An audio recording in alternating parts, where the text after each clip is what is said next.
yeah, oh yeah.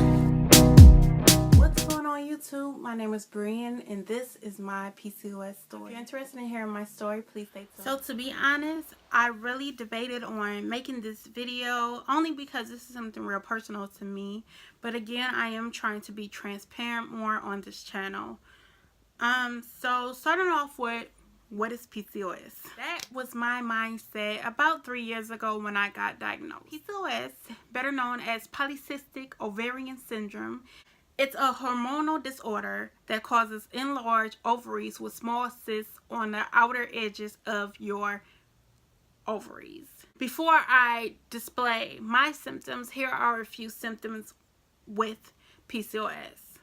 Some of the symptoms with PCOS are irregular hair, inappropriate male features, depression, anxiety, weight gain, irregular menstrual cycles, and problems with conceiving. So now that we got a gist of what PCOS is and some of the symptoms, here's my story. I started to notice some of my symptoms back in ending of elementary school, beginning of middle school. So I started puberty early. And with that, you know, I started to bloom, you know, faster than others, and you know, I had my period and my menstrual cycle earlier than others. And you know, this TMI for you, please don't be rude, just exit the video. But I started my period early, and I didn't notice that in the beginning my periods were regular, like any other female. Around that time it was very embarrassing, uncomfortable, just a field of emotions. So my periods were regular in the beginning, and I didn't really pay attention to my periods being starting to get irregular until, you know, it started to come every other month. Instead of having it 5 days within a week, I would have it either 3 or 2, or I would have it longer. They would go from heavy to light periods, and a few summers I wouldn't have my periods at all. So it really was concerning, but not too concerning until I started having this really bad abdominal pain without even having my periods. It was having cramps 24/7.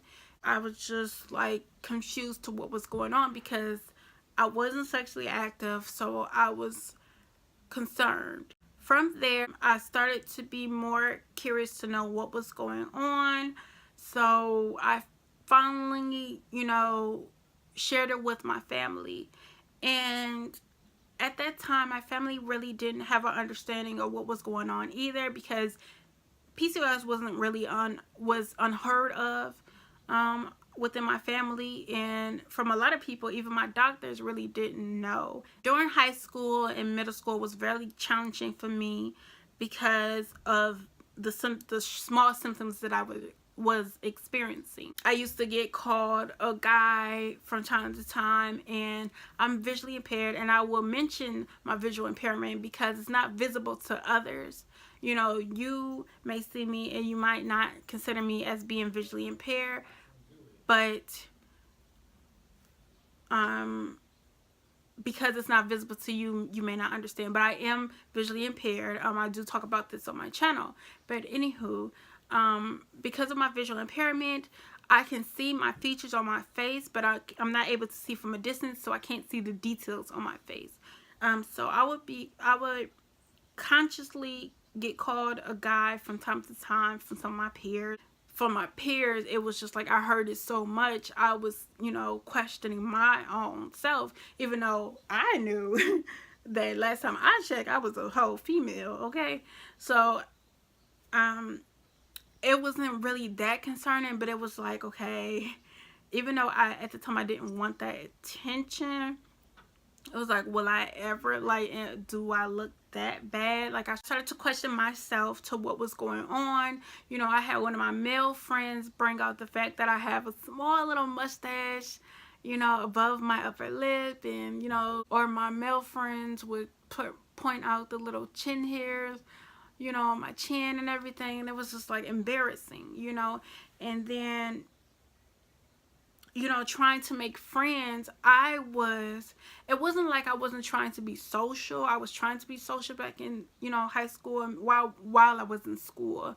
But because I experienced some of these symptoms, you know, that everything that was going on with me, it was like I was afraid to open myself up to people and get to know me, because it was like I didn't know what was going on, so I didn't know how to explain it to people.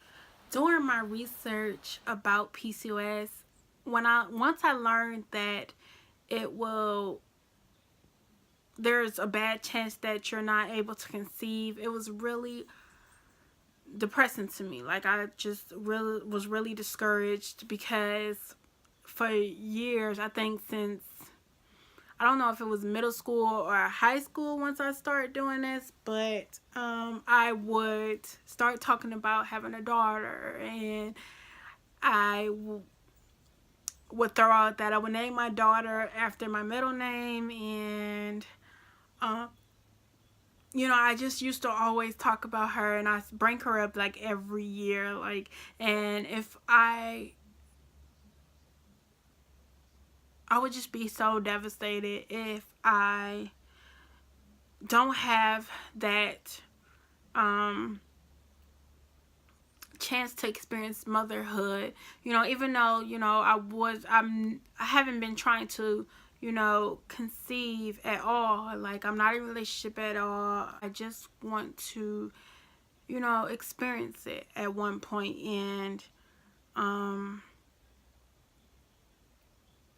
it's just real, you know. And I hear, you know, some women's stories. You know, I've researched, like I said, I did my research. I watched videos on others, PCOS stories, and the Facebook page that they have for a support group, and hearing their testimonies, and, you know, even hearing it from my gynecologist, stating that, you know, it is possible.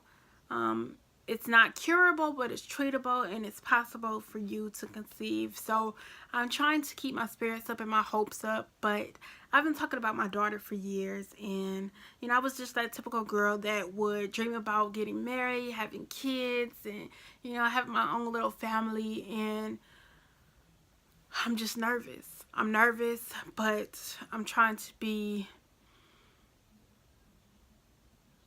positive and think positive about this.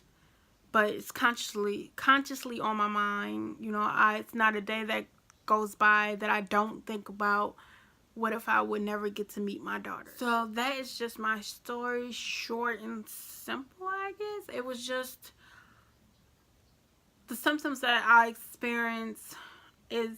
I'm still, like, to this day, I will make another video if you're interested in to know what treatment I'm doing and my weight loss and everything. But that was just the gist of my story. It was just basically hard for me to cope with this at a young age, not knowing what it was, until I started doing my own research, and then when I started to, you know, honestly start getting some answers. Thank you guys for watching. Hope you guys enjoyed. Make sure to like, comment, subscribe. And if you have PCOS or know someone that has PCOS, please let me know your story. And there is a group on Facebook, a support group for women with PCOS. I will leave that in my description box below, along with all my social information. So I will catch you guys in the next video. Bye.